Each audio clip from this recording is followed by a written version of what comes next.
Halo semuanya, terima kasih telah mengklik video ini dan selamat menonton. Gimana kabar kalian hari ini? Semoga kabarnya masih baik-baik saja. Diberikan kesehatan, dilancarkan rezekinya, dan dimudahkan segala urusan-urusannya. Oke, jadi pada video kali ini kita akan melanjutkan pembahasan alur cerita dari manhwa yang berjudul Aku Ingin Menjadi Seorang Penjahat, atau judul aslinya Decided to Be a Villain. Video ini merupakan episode keempat dari episode-episode sebelumnya. Jadi, bagi kalian yang belum menonton episode sebelumnya, silakan kalian tonton terlebih dahulu. Kalian bisa mengeceknya pada bagian kanan atas pada video ini. Oke, sebelum masuk ke dalam alur ceritanya, seperti biasa, jangan lupa untuk menyiapkan cemilan ataupun minuman di dekat kalian. Dan kalau semuanya sudah santuy sempurna, yuk langsung saja kita lanjutkan pembahasan alur ceritanya. Dan seperti biasa, intro.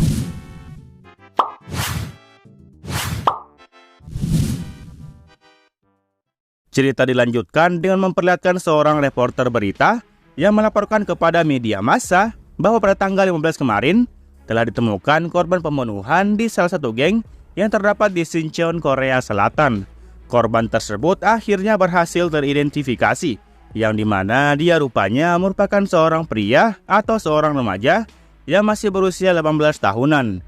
Remaja ini masih menduduki kelas 2 SMA, yang dimana dia bersekolah di SMA Jangyunggo. Anak ini bernama Song Chenyol. Dia di sekolahnya ternyata cukup terkenal, tetapi bukan hal yang baik. Dia dikenal sebagai murid yang nakal. Dia saat ini sudah berada di ruang mayat dan telah diperkirakan bahwa waktu kematian dari remaja ini sekitaran pukul 11 malam lewat 10 menit. Dan untuk penyebab kematiannya sendiri adalah karena pendarahan yang cukup berlebihan. Dan dia juga rupanya mengalami syok berat akibat melihat lengan kanannya sendiri yang sudah terpotong. Si korban yang sudah kehabisan banyak darah akhirnya mengembuskan nafas terakhirnya. Sementara itu, untuk penyebab terpotongnya lengan korban sendiri masih belum diketahui secara pasti. Diperkirakan bahwa telah terjadi ayunan cepat dari bawah ke atas yang diakibatkan oleh sebilah pedang atau kapak yang digunakan pelaku untuk memotong lengan kanannya. Pahlawan Respol yang juga ikut menginvestigasi kasus ini turut merasa menyesal atas kejadian tersebut. Remaja itu ditemukan di sebuah tempat yang dimana pahlawan Respol sempat berpatroli di sana kemarin. Andai saja dia berpatroli di sana sedikit lebih lama, maka pahlawan Respol pasti bisa menyelamatkan nyawa si korban, dan dia bisa mengungkap siapa dalang di balik kasus ini. Sang peneliti mencoba untuk menyemangati pahlawan Respol kalau kejadian ini bukanlah akibat kelalaiannya. Pahlawan Respol kemudian mulai angkat bicara bahwa menurutnya penyebab dari terpotongnya lengan kanan korban ini bukanlah disebabkan oleh sebilah pedang maupun sebuah kapak. Mendengar pendapat dari pahlawan Respol tentu membuat sang peneliti terkejut. Pahlawan Respol mengungkapkan bahwa luka yang telah diterima oleh Song Chenyol kemarin itu lebih ke arah seperti dilakukan dengan menggunakan tangan kosong. Pahlawan Respol berhipotesis bahwa pelaku tersebut menggunakan kekuatan dan kecepatan yang sangat luar biasa. Makanya kejadiannya terjadi cukup cepat dan tidak membutuhkan waktu yang lama. Hipotesis tersebut tentu masih diragukan oleh sang peneliti. Bagaimana mungkin hal itu bisa terjadi? Manusia mana yang bisa menggunakan tangan kosong dengan kecepatan dan kekuatan yang tidak ada tanding selain pahlawan? Hipotesis ini dinilai sangatlah mustahil. Namun sebelum sang peneliti memutuskan bahwa hal itu tidak mungkin, pahlawan Respol kembali melanjutkan bahwa dirinya cukup yakin dengan hipotesisnya itu. Karena menurut pengalamannya sendiri, dia mengakui telah melihat potongan yang seperti itu dalam beberapa kasus sebelum-sebelumnya. Pahlawan Respol juga pernah mengenal beberapa orang yang dinilai bisa untuk melakukan hal-hal yang di luar nalar manusia. Sang peneliti di sini nampaknya sudah paham mengenai siapa yang pahlawan Respol maksud. Namun kalau berdasarkan penilaian kepada mereka, maka kasus kali ini sama sekali tidak mungkin dilakukan oleh seorang manusia biasa. Mungkinkah penyebab dari kejadian ini menyerempet ke arah teknik sihir? Pahlawan Respol tentu tidak langsung membenarkan hal tersebut. Namun meskipun mereka bisa melakukan teknik sihir, kira-kira hanya seberapa orang saja yang bisa melakukan tindakan tersebut, apalagi di kota yang besar ini. Nah, terkait dengan saksi yang berada di TKP, sang peneliti melaporkan bahwa kemarin sempat ada laporan tentang orang aneh yang menggunakan masker hitam yang sering mondar-mandir di sekitaran area tersebut. Sang peneliti bertanya apakah pahlawan Respol mengetahui informasi tentang oknum yang dimaksud.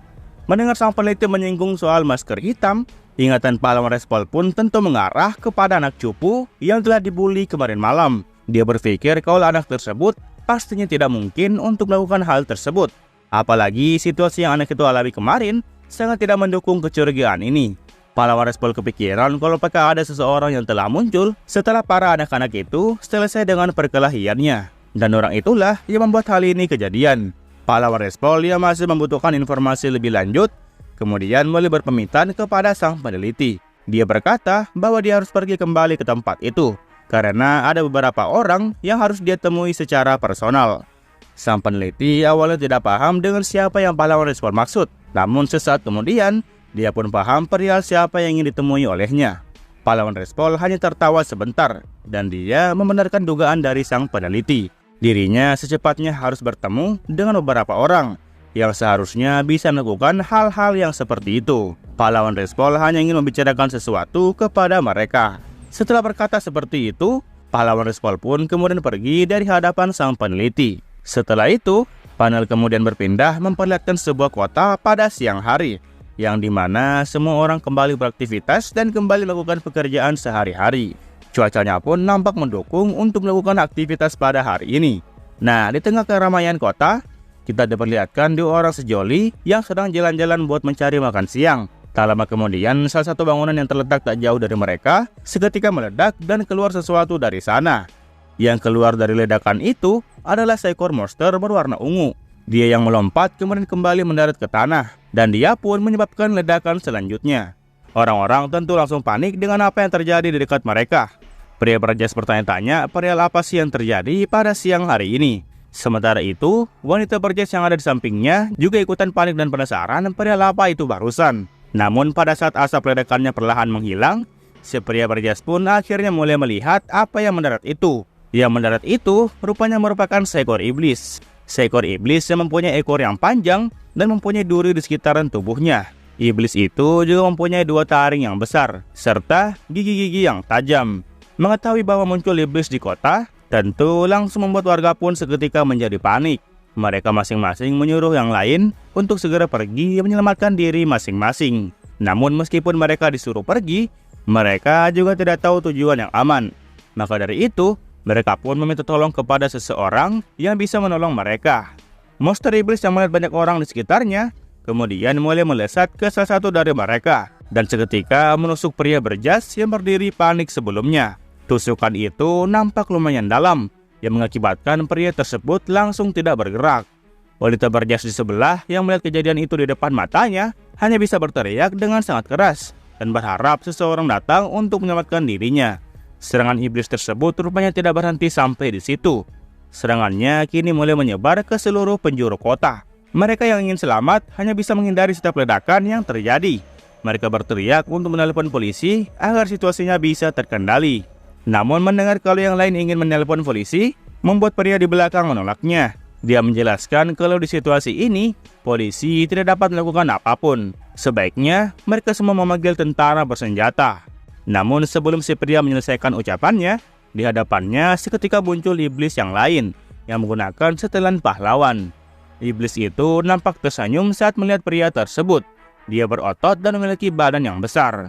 Sepertinya pria berjas yang satu ini sudah tidak bisa lari kemanapun lagi, yang pada akhirnya dia pun terbunuh oleh iblis berotot tersebut. Nah, di saat semua orang sedang lari untuk menyelamatkan diri masing-masing, seorang pria yang mengenakan setelan jas lengkap berwarna hitam disertai dengan kacamata kemudian mulai berjalan ke arah yang berlawanan. Tindakannya itu sontak membuat orang-orang yang melihatnya mencoba untuk menegurnya agar tidak berjalan ke arah sana. Namun mau bagaimana orang ini diberikan peringatan, orang tersebut tetap saja berjalan ke arah iblis tersebut.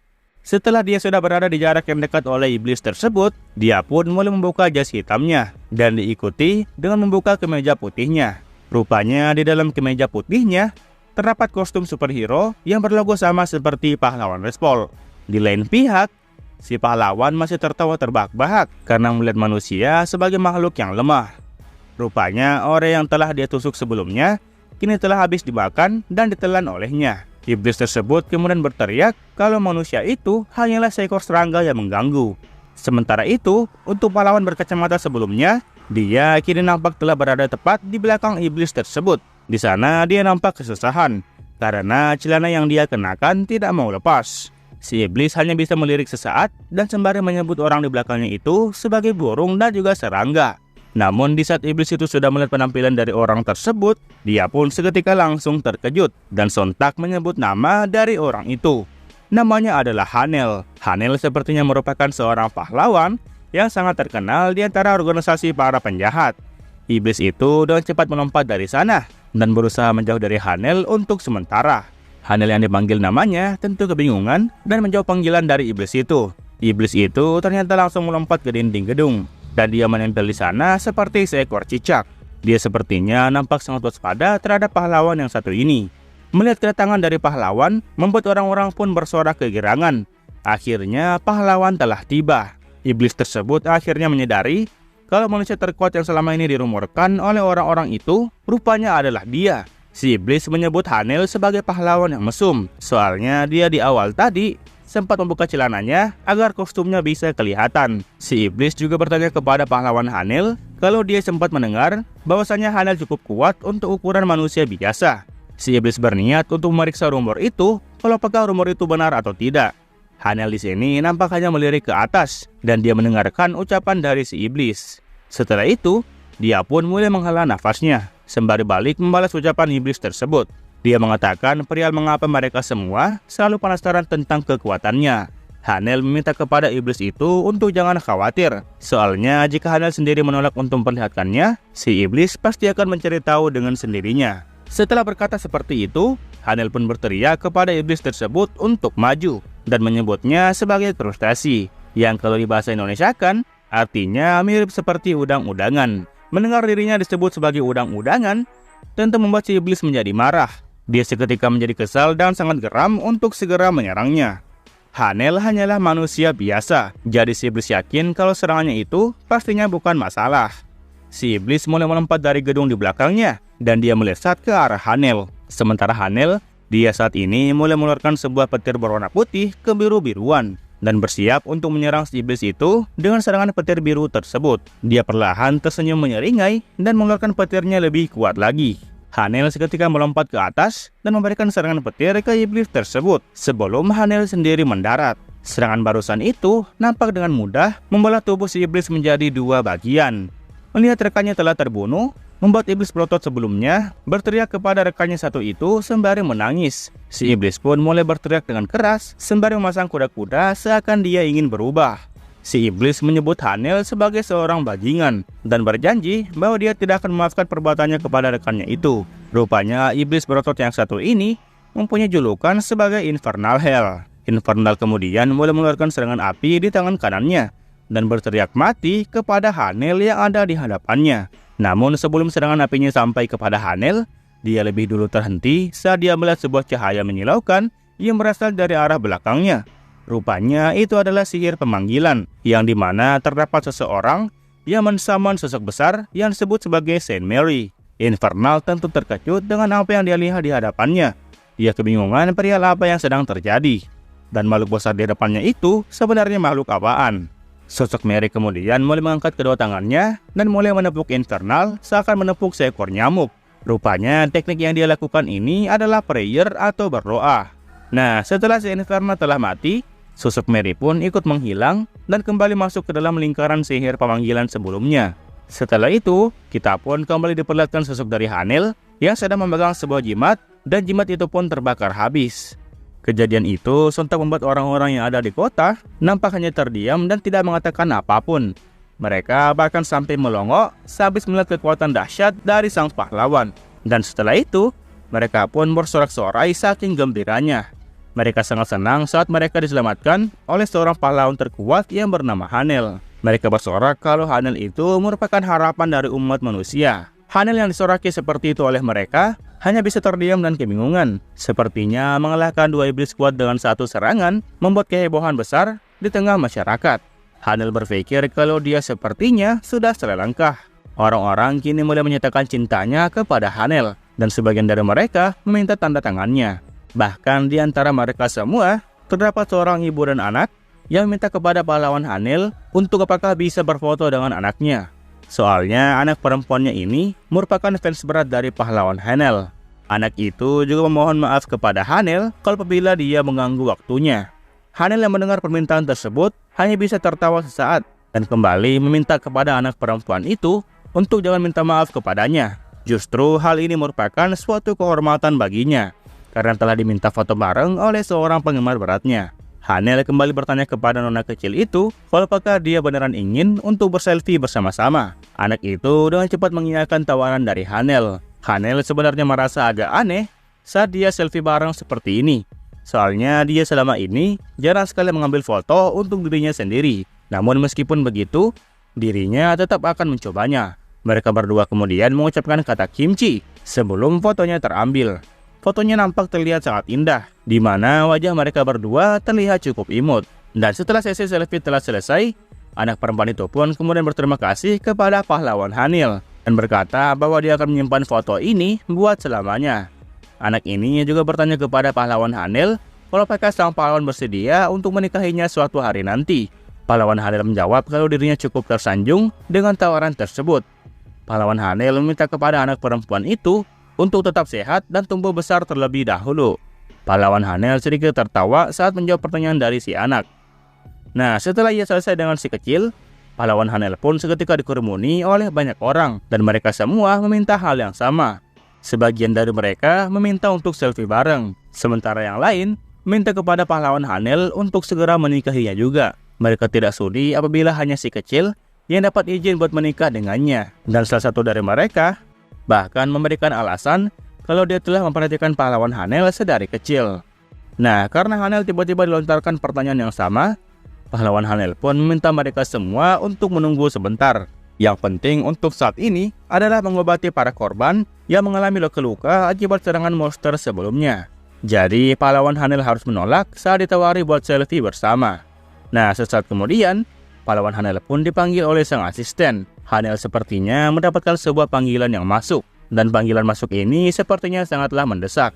Para fans tetap saja meminta kepada sang pahlawan agar diberikan tanda tangan dan juga bisa berjabat tangan secara langsung. Nah, pada saat sang pahlawan Hanel mengangkat teleponnya, rupanya telepon itu merupakan panggilan masuk dari pahlawan Respol. Pahlawan Respol yang menjelaskan sesuatu kepada Hanel, akhirnya membuat ekspresi Hanel berubah seketika. Dia bertanya kepada Respol perihal kapan dirinya akan melakukan hal tersebut. Namun pada saat pahlawan Respol membahas tentang pria lengan yang terpotong, pahlawan Hanel pun seketika mengerti dan mengkonfirmasi bahwa dia akan pergi pada malam ini juga. Pahlawan Hanel kemudian berjalan ke belakang tanpa menanggapi para fansnya yang ada di sekitarnya. Setelah itu, pahlawan Hanel pun memberitahu sang asisten untuk segera mengumpulkan semua pahlawan Grigori. Sepertinya sesuatu yang menarik akan terjadi setelah ini.